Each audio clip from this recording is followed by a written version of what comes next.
All praises to the Most High in Christ. We just want to talk a little bit about this news story, the fatal stabbing of the young man, the fatal stabbing of the young man at the high school.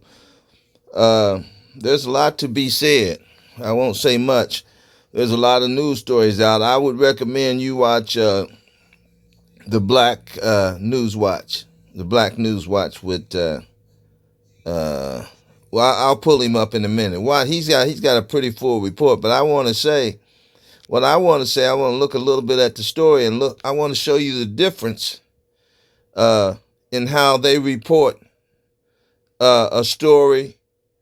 Uh, how the law is different for black people than it is for white people, because this young black man was attacked at a high school by two brothers because he was standing under the tent, and they assaulted him and battered him, and because he protected himself and one of the young men got killed, they they locked him up for $1 million on $1 million bond for murder. When we know there are many incidents where black people have been harmed by white people in schools, on the streets, young children have been put to death, murdered. What about the boy that was found wrapped up in that gym, in those gym mattresses, in those gym pallets, and all his organs gone? Not only that, time after time we find out people deleted, and nobody knows what happened to him. So what I'm saying, there's a legitimate fear in our children for these people and for their children. Their children is just as deadly and murderous as they are. The hatred is the same. They teach the hatred, and yet they and yet if their children don't do the job and get hurt in the process, they won't take the blame for it. They won't let their children take the blame because they feel like they can put their hands on us, their children. They always have. Nothing's changed. We belong to them, their children, and any random white person that decides to take authority over us, then they are going to support each other and help each other get out of it. The dilemma comes in when the dilemma is where they run into a dilemma is when it don't go like they suspect it to go. When one of them get hurt in the process of trying to hurt us, then they stand behind them. They rewrite the narrative. They rewrite the truth to where it makes it won't make it look like that their child was innocent or they were innocent, and they were just being picked on, and they were so innocent they didn't mean any harm. Well, how in the hell do we know you don't mean no harm? When you do the same, you have the MO, your motive has been the same ever since you came over here. Smile, shake hands, and then stab us in our goddamn backs, man. How do we know if you come with displaying the same behavior, coming up on us to attack us, assault us? How do we know that you're not going to do something to kill us? You're not going to choke us out. You don't have a weapon in your pocket. When you walk up on us and lay hands on us, then we have the right to use deadly force. Remember Kyle Rittenhouse? Remember that? Remember George Zimmerman? How do we know we're not going to end up a statistic when you guys approach us to attack us and lay hands on us? But when it don't go well, see, this is the month of March. This is the month of April. This is white supremacy. Delete a nigga, delete a black person, an innocent black person, and we'll get you off to prove that we still have the power of white supremacy over you, and we are still up above you. We are still your handlers, and we still can get away with anything. We're still together. We're still, we're still going to get away with doing whatever we want to when we lay our hands on you. This is that month. This is their month now. This is their month. And so it didn't go like they thought it was going to go. And I'm sure they teach their children in this month, the wicked bewitching, the wicked deeds that you do to an innocent black person, we will reward you. And not only that, you gain strength with the other demons when you do that. You prove that you are able to survive in the wilderness, in these people's land. You are able to survive. You have the bloodthirsty mind to be a demon, right? You can kill innocent and have no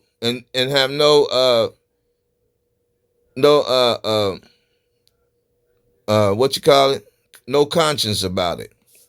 That's why that's the only thing that explains why they would take and defend the guilty over the innocent. All of them, they conspire together. Every news story have the police report. I'm going to show you the police report where the police have them admitting that they assaulted and battered this guy first. Kids, they had no authority over him, no jurisdiction or authority to come and remove him out of their tents. There were other adults at the track meet. If he was in the wrong place and doing something so horrible by getting out of the rain, by sticking his head under their tent, then they should have found a coach or found some other authority and had him moved. But they wanted to move him and put their hands on him themselves so they can go back and brag and get that demon power from their handlers, their parents, their friends. We threw that nigga out on his head. We have power over them in this country. But see, it ain't gonna always go like you think it's gonna go, wicked Edomites. The Most High is raising up people to understand that they are free, that he loves us more, just as much, and not, we know he loves us more, but we ain't trying to brag about it because we know that's poking the bear. But we know that he loves us. We are his chosen people, and you have no right to handle us. Put your hands on us because you are heathens. You have no right to touch us, and if you do, we will be defiled. We are defiled. And not only that, the Most High has already put the decree out. Who will stand with me? Who will stand up against the wicked doers? You are wicked doers. You have always been, since you popped up on the earth, you have always been wicked doers. You're the border of wickedness. So I'm going to show you how they report the story, and then I'm going to show you what the police report and how they left out the true report. Okay? Stabbing at a high school track meet. Since 5 o'clock, Frisco police released the arrest report that details the moment officers arrived at the scene. The arresting officer writes when he reported he had an alleged suspect, the officer said Carmelo Anthony said he did it. According to the arrest report, the tragic event began with the suspect sitting under another team's tent as rain fell and being told to move. A witness told police Anthony immediately opened his bag and reached in, telling the victim, "Touch me and see what happens." When the victim pushed him, witnesses say Anthony pulled a knife from the bag and stabbed Austin Metcalf in the chest. The murder suspect reportedly asked police on the scene if what happened... Now, they called it murder, but it was self-defense. So I'm going to take you to I'm going to take you to the police report and show you exactly what the perpetrator and what the perpetrator's brother, the man who assaulted Anthony, what his brother said happened, and what the police wrote down what happened. And they left all of that out, right? Okay. All right. When that is not the case, No one has presented a scintilla of information to show it's not the case. That it is the case. Well, what's the difference with this, with Rittenhouse? I want to say fair use, fair use. This is the Black Authority. All right, this is the Black Authority. Go watch his you go watch his report and see the full report. He's got a pretty nice commentary on it. I just want to say some other things that relate to us being Israelites. And Zimmerman, first of all, they didn't arrest any of those people. Now that's the first thing. Daniel Penny was walking the streets for days. So what he was saying is that the precedents had been set already. That when other people who were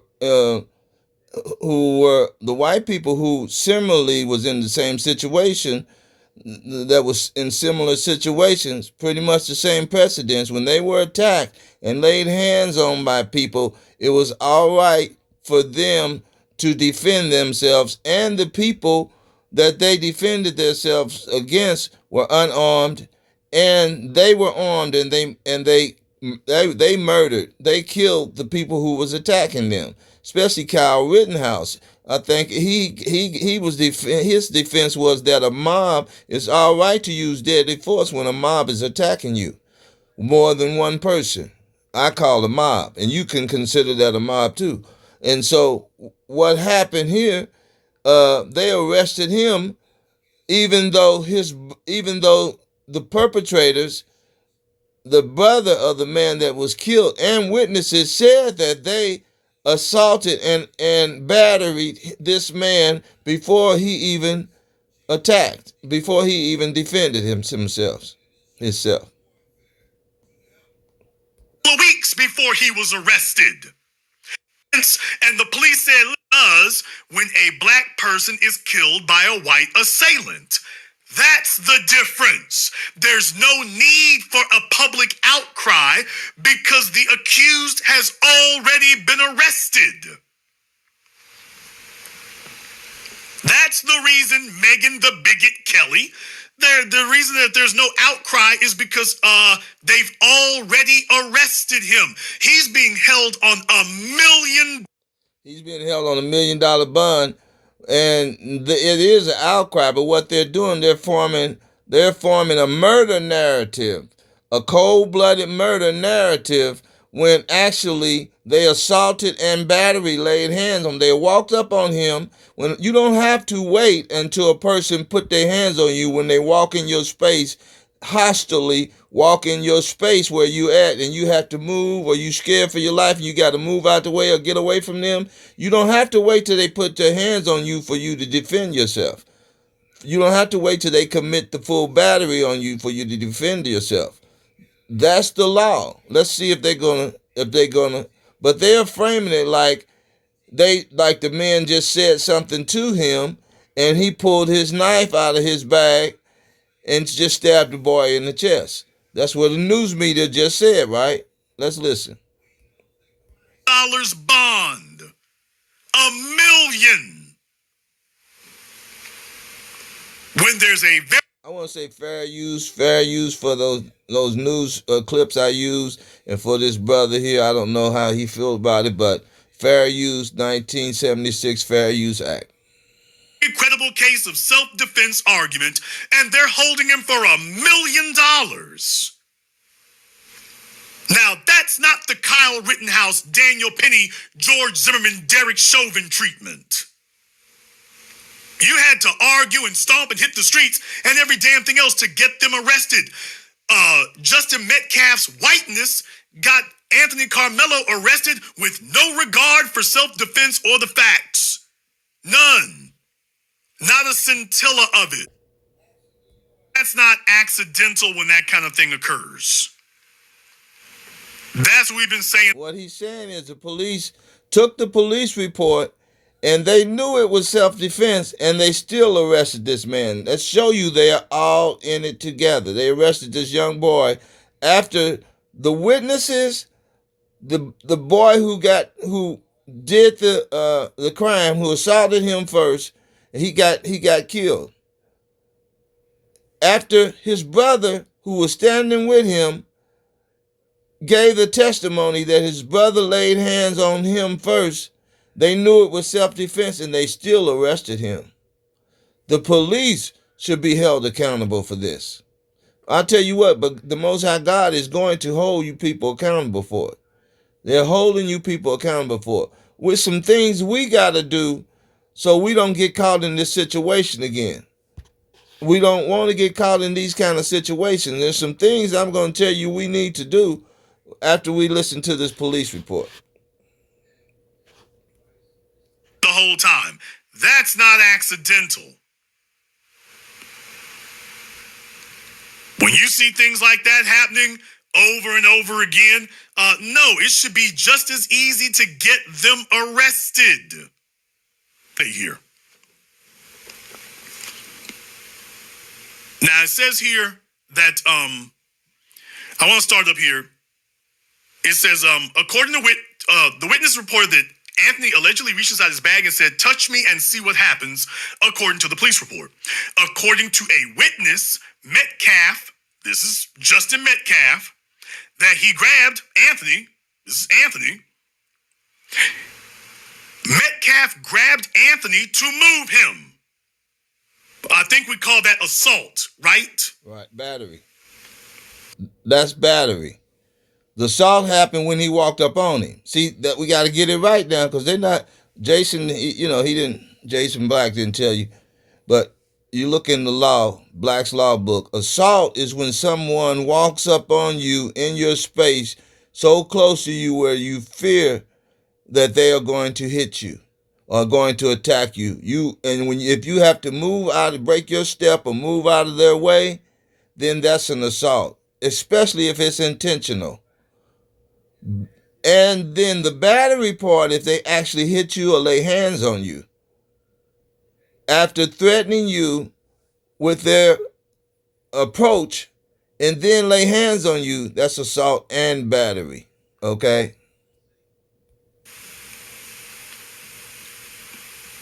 And Anthony allegedly pulled out what the witness described as a black knife and stabbed Justin once in the chest and then ran away, the arrest report stated. An officer recovered a bloody knife in the bleachers, according to the report. Now, this next part, Now listen to this. This is the part where his brother tells his account of how he saw things. But I want to say, first of all, this young man had to fear his life for his life. He had to fear for his life. The black man had to fear for his life, man. It ain't no way, somebody just tell you, hey, get off from under here nicely. Like Megyn Kelly said, he nicely asked him to move out of his seat. And the boy just reached in his bag and pulled out a knife and stabbed the boy in the chest. We know that ain't the way it happened, because on the police report, we just saw the police report, we saw the assault first. The man feared for his life because he used deadly force to stop him. And not only that, he ran away because he knew after he stopped him, he was going to be attacked by a mob, okay? The mob was going to attack him, trust me. Either he was going to have to keep killing people or keep injuring people to save his own life. He knows this mob, okay? He already know the mob. That's my assumption now. twin brother Hunter Metcalf was also at the meet, stabbed Justin once in the chest and then ran away, the arrest report stated. An officer recovered a bloody knife in the bleachers, according to the report. Now, this next part, his twin brother Hunter Metcalf, an officer recovered a bloody knife in the bleachers, according to the report. Okay, I want to say something. If you are a dangerous killer, you wouldn't leave your weapon at the scene of the crime, right? You wouldn't leave your weapon at the scene of the crime because you might need it again, right? The boy was scared. He was not a murderer. He was afraid. He was afraid of the mob that was there. He got out of the rain, which was normal human thinking. Get out of the rain. I'm sitting over here with these nice people sitting here. Surely they don't mind me sitting in their tent. And immediately the devil comes to attack you. Someone get out from under this tent. That's the demonic part right there that they're trying to cover up. That's the demonic part, that the devil immediately comes to attack you whenever he sees you and tell you where you can be when he's on your stolen land, raped, robbed, and murdered, and stole your identity and stealing all your inheritance, everything you got. They taught him how to be a devil, his mother and father. They taught him how to be a devil. And he immediately jumps in action just because the man's getting out of the rain. Who's the devil here? Let's go. Now, this next part, his twin brother Hunter Metcalf was also at the meet and spoke to officers at the scene. He said that after his brother told Anthony he had to leave the tent because he didn't go to memorial, the two, quote, went back and forth, and then Austin stood up and pushed the male to get him out of the tent, according to the arrest report. They went back and forth, right? What you think the conversation was like? Hey, man, you can't tell me what to do. I'm just sitting here for the rain. Why you want to come over here and pick on me? You don't belong around us. Get the hell away from here. I'll put your black ass out if I have to. I'll put your black ass out if I have to. I said get up and get away from us. That's how I believe. They went back and forth. What else could they be saying? Hey, man, I bought you donuts last week. No, hell no. Hey, man, you're a nice guy. Why are you picking on me? No, hell no. That ain't what happened. They went back and forth. He said, I come. He said, you bet. And that's when the boy said, he said, put your hands on me and see what happened.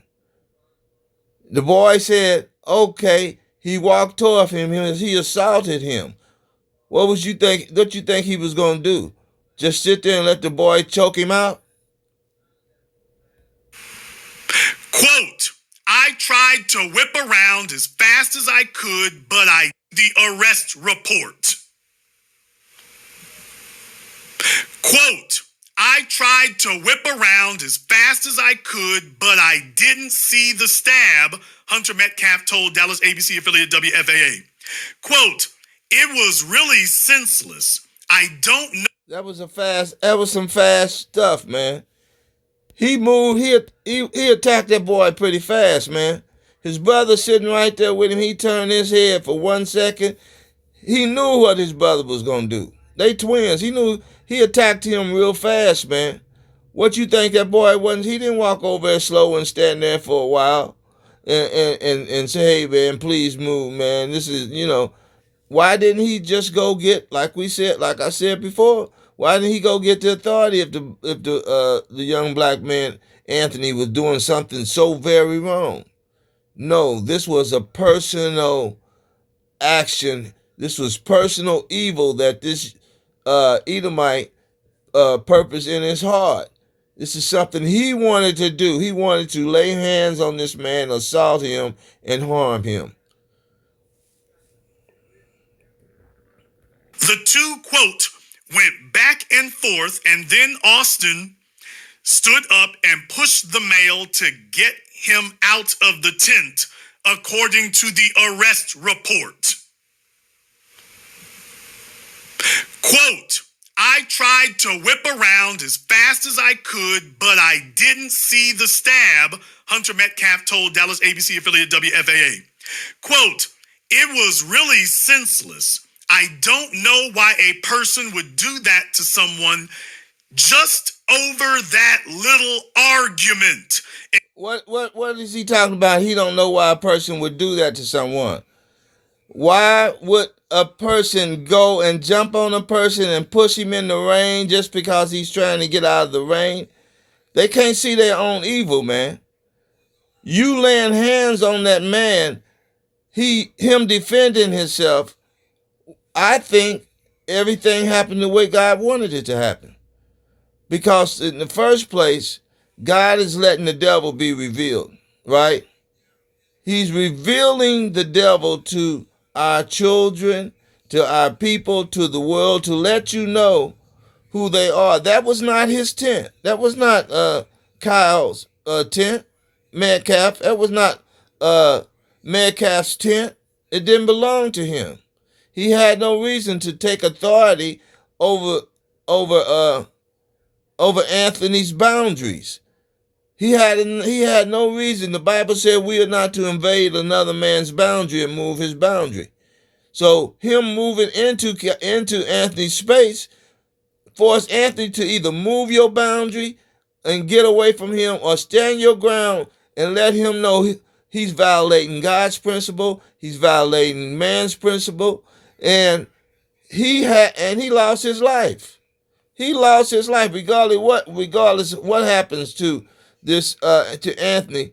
We pray the Most High defend him, and we pray that we come together and stand behind this brother and not let them hang him or delete him for standing his grounds, because it could have been one of us, and it will be one of us. We're gonna have to come together like Hosea said in the book of Hosea. We're gonna have to gather together to defend ourselves against these people.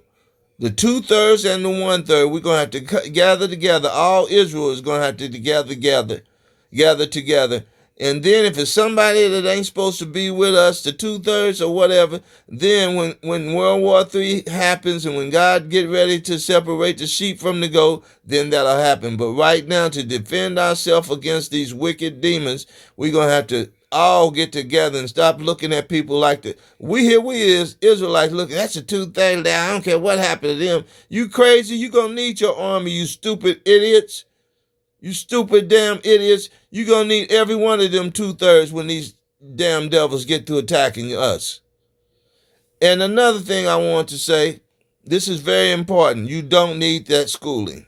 You don't need nothing that has anything to do if you got to go into their territory to get it from them. You don't need it. Nothing but the food and the water. And then when God get ready for us to stop eating them crumbs from their table, then they'll cut that off. You don't need to go to their schools. I said that to somebody and they almost cussed me out. You don't need their math. You don't need none of that. Why? No, it's no more jobs. They're not letting you work their jobs. You're not working their jobs, right? You're not working their jobs, right? Why do you need their schooling? You don't need their schooling. They don't show you trades anymore. They was teaching trades. That's where I learned all my trades at. Automobile, plumbing, electric, carpentry. That's how I fed my family and ran my business for 40 years. I never worked for Edomites, except for as a service contractor for them. My specialties was kitchens and bathrooms. They always gave me $400 or $500 tips. They always said they rather I work for the small hat, the Jews, white people out in Meridian Heights. If anybody know where that at, and out past 100, all out there. I very seldom work for my own people because they didn't want to pay me. So I worked out there and they always gave me $400 or $500 extra tips. A tip, because that's I did my work right. And they said they didn't trust their own home remodeling race people to come into their homes because they always did something to rip them off, run away with the deposit or pretend they had a water leak somewhere so they could charge them, for a whole new job. They just never did trust their own contractors, But I learned my trades in the high school. Our people don't have trades. But what you should be doing is on YouTube, learning how to dig for water, dig for water, learning how to plant vegetables. You should do it every day. Go practice. You don't, if you're not in their school, if you don't have to go to their school anymore, you should not go to their school. If you already know how to read, write, count money, do basic arithmetic, You should not go to their schools because they're not going to give you a job. They're going to put you on something labor. If anything, you should be getting with a black contractor and learning a trade. I will teach you. I will teach you everything how to build a house from the ground up. I can teach you that. I will start a school and teach that. My son can teach that. You should be putting your money together, buying property, rental property, renting out rooms. My son has 4 properties with 2 and 3 bedrooms in each one of them, and he rent them out by the bedrooms. And people are happy to stay there. It's things we could do to help our community that we will make well more than enough, and we will be helping our community. We should all be working in gardens every day. If you ain't doing nothing, stop laying around getting high and doing everything else and go dig a garden in your backyard.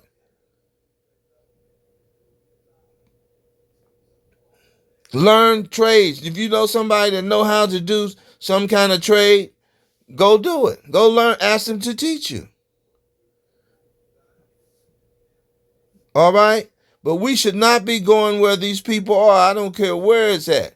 You don't have the excuse now. They done fired us from the jobs and stuff, DEI and all of that, and you can't sue them for discrimination, and they're attacking you at school under the tent. They laying hands on you. You should not go anywhere around those people. You don't need them. You should come back to the laws and commandments of God. Join one of those Israelite camps. They are teaching trades, man. You can help them build their schools up. You can learn the trade, the carpentry, heating and cooling, all of that stuff, man. We need it in our communities to stop their technicians from coming in our homes. If you learn that there's so many black people in this city, so many black men in this city that know heating and cooling, that right there, man, will get you a free apartment, a discount apartment. If you know heating and cooling, you can go in one of these apartment complex and they'll give you a discount on it and give you a maintenance job. It's so much stuff we can do, man. I'm talking about the people who don't want to be out there in that fast worldly life. If you want to, you don't go to their schools. You're wasting time and you're wasting money, man. Don't go to their school. I don't care if it's to be a doctor.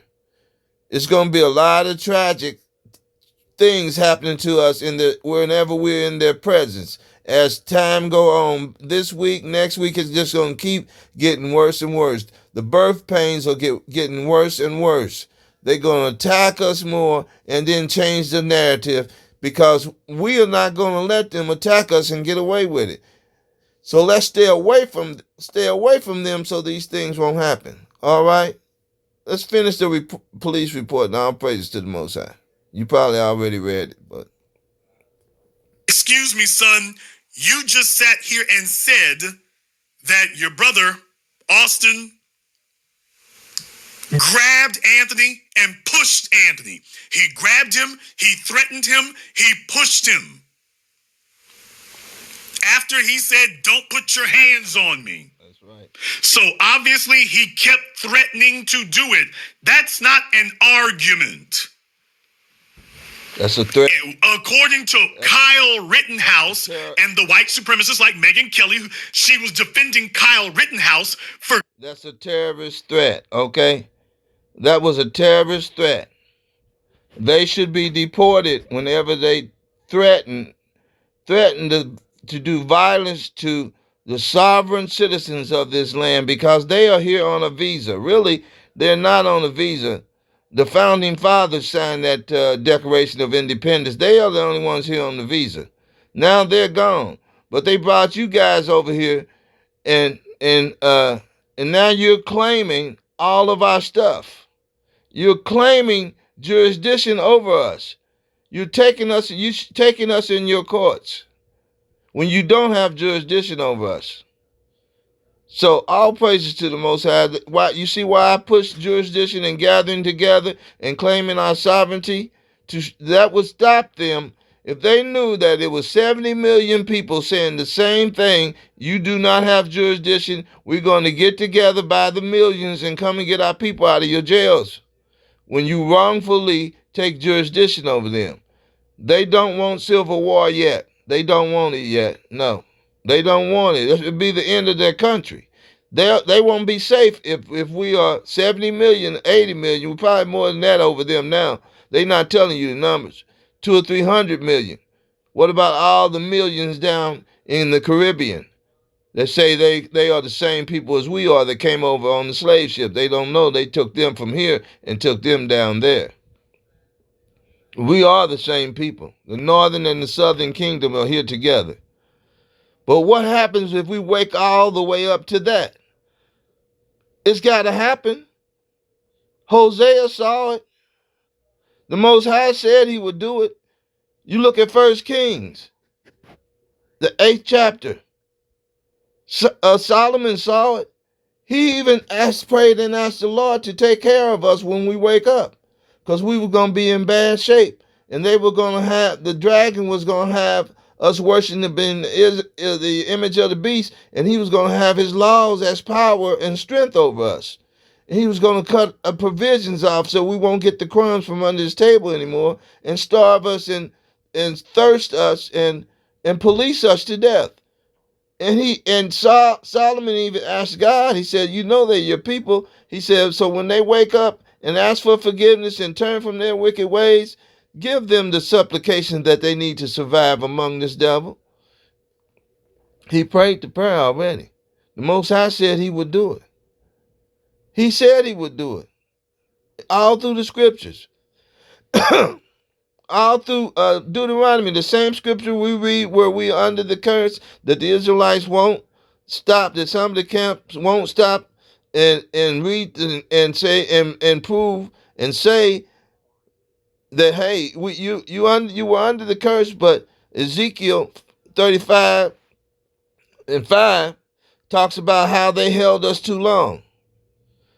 In other words, God released us, and because they know we don't understand what being free is and what we're supposed to do next, they keep forcing us under their jurisdiction. They keep pretending they have jurisdiction, and we go along with it. That's what Kanye West was saying. We volunteer for slavery, right? And because of that, we won't challenge their jurisdiction, because we don't have the multitude standing behind us. When they take us in their courts, they try to get us, they plead guilty for us. That's the lawyer's job. We should object to that. You ask them what jurisdiction that they're trying you under. You ask them what court. Is it common law? I mean, is it common, or is it maritime law? What jurisdiction? Is it military? Is it the military jurisdiction? They won't tell you. Then they tell you to get a lawyer. You tell them you're not asking any advice. Because you're gonna plead your own case. They try to plead your case for you. You tell them he's practicing law from the bench. He's vacated his seat, and if you plead the fifth, then they're gonna treat you like you're guilty. They're gonna keep trying you like the guilty. You can't enter a guilty plea until you find out what jurisdiction, what court are you under, civil or criminal, what jurisdiction, so you can know how to fight the case. And who give them the authority, the delegated authority? Where do they get the authority to try a sovereign citizen? That's the federal question right there. We didn't give you authority. I thought government arrived their powers from the people. We didn't give you authority to rule us under Jim Crow laws, Christian codes. We didn't give you the authority to be our government when we are our own governors, just like anybody else. We have sovereignty from God. And I know General Yohana and Nate and a lot of them groups, Queen Abadur, whatever her name is, they tried to force us, Judge Joe Brown, Roland Martin, they tried to force us under the jurisdiction of black people. They try to keep us under the jurisdiction of the UCC codes, under the white supremacy. When we are not attached to them, we volunteer. When we volunteer and won't argue the point that we have our own jurisdiction, that we are sovereign to this land and to the earth, just like they are, who are they to take authority over us and say, you know, you're going to make these laws, we're going to come into your neighborhoods and make these laws, force y'all to use our police force, tell you you can't have your own security force, you can't stand against our military and our police force, you can't object to nothing we do to you, you can't object. You don't have the freedom to object to your behavior, to your threats, domestic and foreign threats. You're going to tell us, so you tell them we don't have the right to be human on the earth. We should stand up and fight them on that. We start off legally. I'm saying start off legally. And then maybe we won't have to take up arms and defend ourselves because they see us standing together. I'm not saying one or two of us start fighting the police when they arrest us. No, I'm saying let's get together and make a stand to let them know we are not the minorities. We're not feeble-minded. We understand what it means to be free. We understand what it means to be sovereign. We understand what it means to stand together and force foreigners, strangers, terrorists, people from terrorizing us. We have to stand together because we are one people. We are the Israelites, whether they like it or not. And we are to be establishing God's law on the earth. We don't give a damn what you say. Just release our people and you won't have no problem with us, and stay on your side and we'll stay on our side. You don't get all the resources. We want our waterways back. We want all of that. We want control of all of that back. And watch the Most High, he flooded out a whole town here in Indiana this week. What about that earthquake? Now, some people's lives were lost, but some people were saved. Now, the people who God spared, y'all ought to be trying to bless the Israelites and fighting against your people, because you might not be saved next time. The Most High might delete all of y'all, man. He giving y'all a chance, man.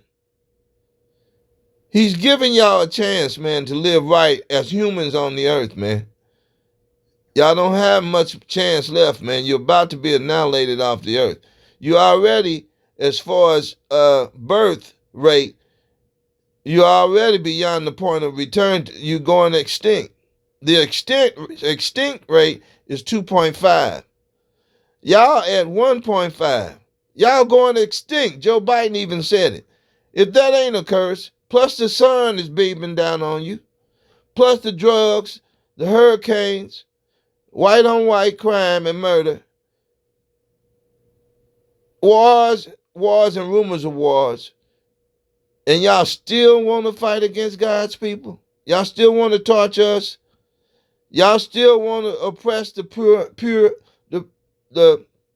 y'all still want to oppress the righteous, man, God's chosen people? Y'all still want to torture us?